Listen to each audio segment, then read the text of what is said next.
কবিতা বিচিত্র স্বাদ, কবি রবীন্দ্রনাথ ঠাকুর।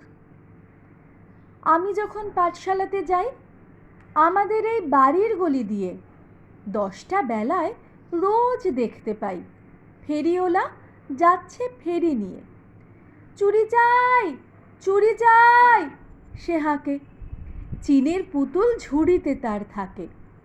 যায় সে চলে যে পথে তার খুশি, যখন খুশি খায় সে বাড়ি গিয়ে। 10টা বাজে, 10:30 বাজে, নাইকো তারা হয় বা পাছে দেরি।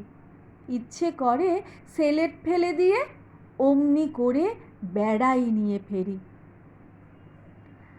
আমি যখন হাতে মেখে কালি, ঘরে ফিরি 4:30 বাজে। কোদাল নিয়ে মাটি কোপায় মালি, বাবুদের ওই ফুল বাগানের মাঝে। কেউ তো তারে মানা নাহি করে, কোদাল পাছে পড়ে পায়ের পরে।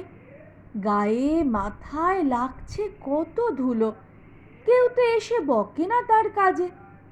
মা তারে তো পরায় না সাব জামা, ধুয়ে দিতে চায় না ধুলো বালি। ইচ্ছে করে আমি হতেম যদি বাবুদের ওই ফুল বাগানের মালি।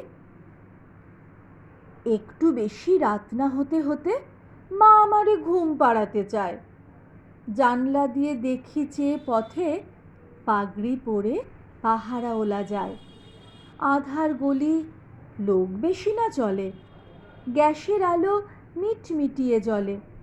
লণ্ঠনটি ঝুলিয়ে নিয়ে হাতে দাঁড়িয়ে থাকে বাড়ির দরজায়।